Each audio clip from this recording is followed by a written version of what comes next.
Hello, welcome to number 4 in our series of teaching videos. So this is our lesson number 4. Welcome patrons, welcome viewers. We're going to continue with our major arcana. We're going to be looking at hopefully all of these, right? We're going to start with the Strength card.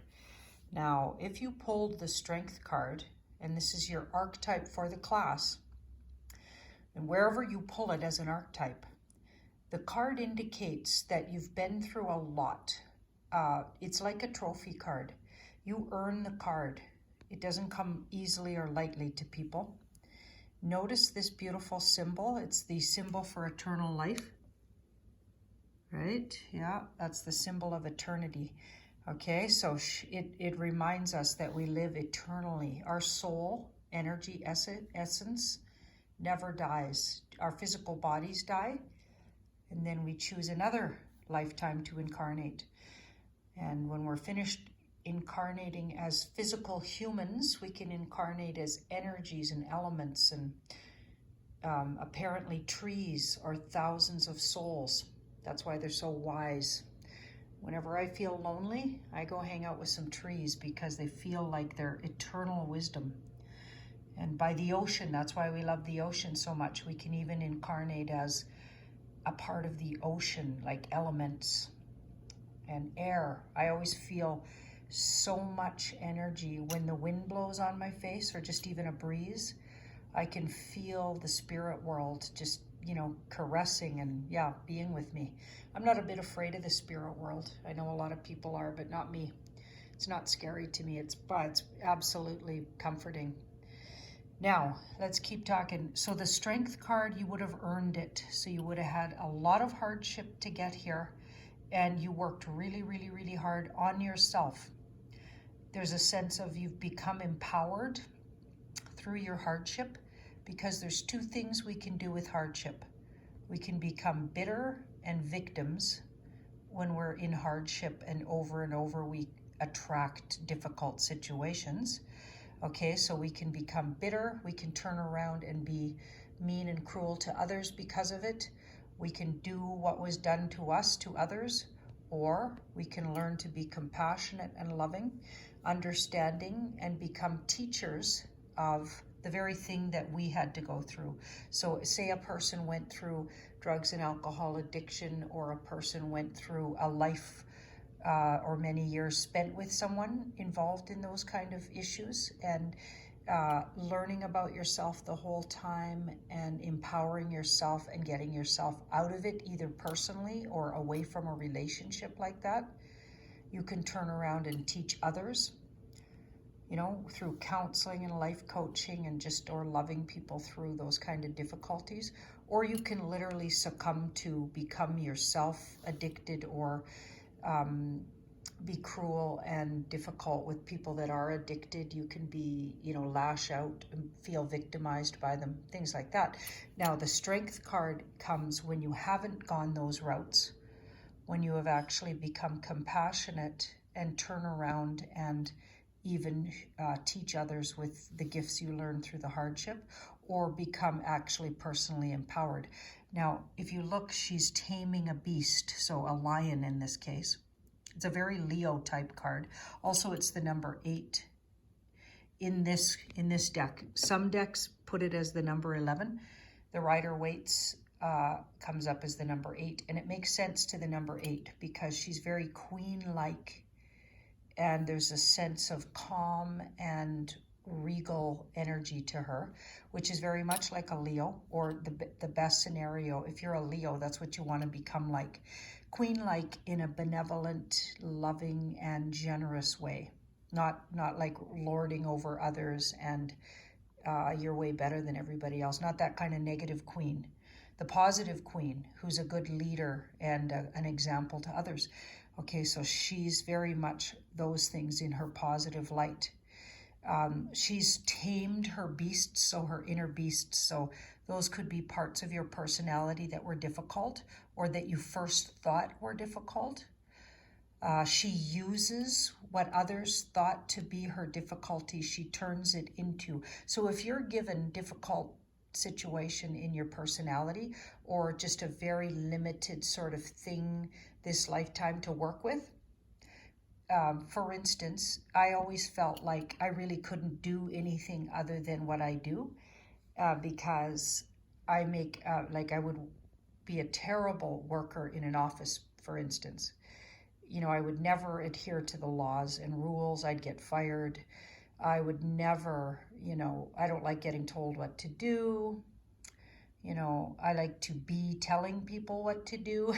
I like giving advice, not taking it. So I'd never be able to work my way up a ladder anywhere. Yeah, I'd be hard pressed. Also, I don't like people telling me don't wear, scent, and I don't pile on perfume, but I wear patchouli and I like sandalwood. And people get offended by that now in a lot of offices and things like that, and I'd have a hard time. Also, when I was younger, I'd always wear serious cleavage, and if you're a very large-breasted woman, you'd know what I'm talking about. When we're younger and we don't wear it, we look matronly. So you have to rock sort of what you have, and not in a gross way, but in a gorgeous feminine way. And of course, that wouldn't go over too good in an office setting. So I can really only do what I do, seriously, besides the fact that I'm really intuitive. And yeah, I don't like rules at all. So sometimes that would be my beast. The beast of my personality is stubbornness and not liking authority. Being my own authority somehow, and only listening to my intuition, which is not going to work so good in an office setting, is it? Right? People that have worked in offices, you know that I wouldn't work in an office, right? So she takes what she has and makes friends with it and goes with that. She works with that. She doesn't try to change herself. She goes, okay, this is what I was given. So I'm gonna tame what I was given. I'm going to master it. She's mastered that beast, her inner beast, and she's created it to be her strength instead of her weakness. So that's the beauty of this card. She made something that was hard, or even the hard parts of her life, into her strength and not her weakness. She turned it into what was good about her. Like I always tell people in all my workshops, when I do workshops, when I used to do, I likely won't do too many going forward. I'll just do videos and things like that, because that's just the way of the future, it looks like. But when I used to have gatherings and do workshops, I would often tell people about, all these stories that would happen to me as I was, studying tarot and bringing up my daughter in the Haida Gwaii and things. A lot of really tough situations happened. Certainly finances were very tight, but it's what created me into being who I am. Living in a way some people would call hardship created me to be resilient and resourceful, and turn to my spirit teachings and really, really listen to my intuition to get through the times. All of that was my strength. So this card talks to things like that. The things that are difficult in your life or your personality or both are what can become your strength. So you need to turn things around in your mind and see how something's making you strong and how you created it, and empower yourself. Take it onto yourself and realize, I wonder why I created this hardship.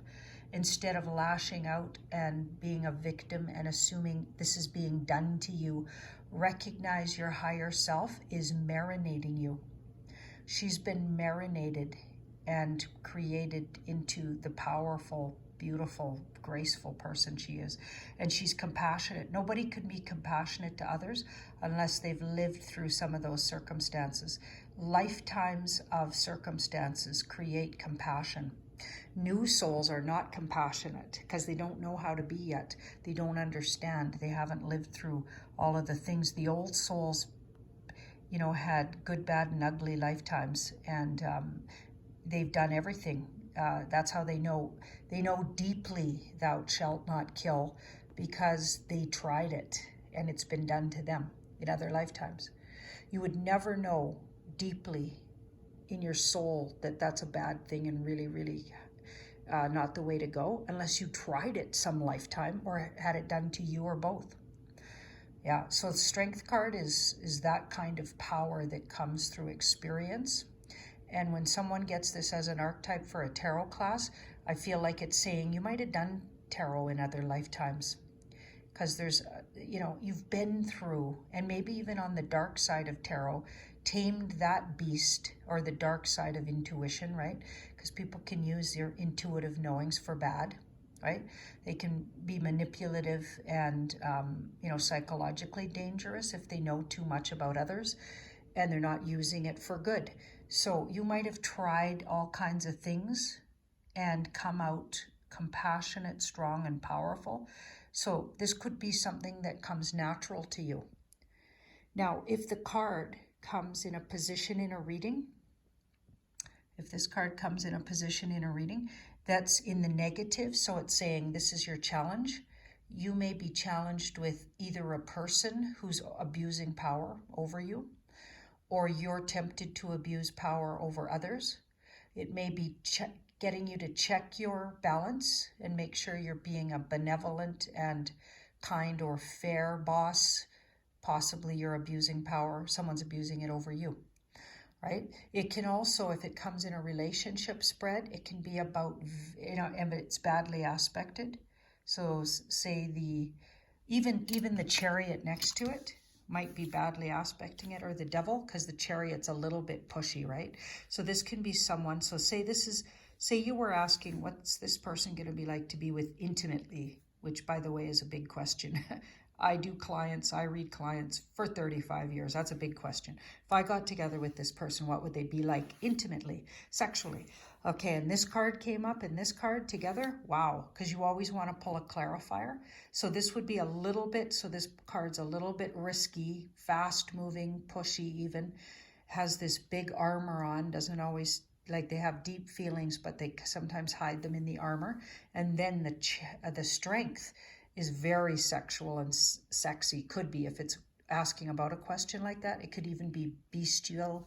So in other words, somebody who's so sexually driven that they could feel a little scary or untethered or, yeah.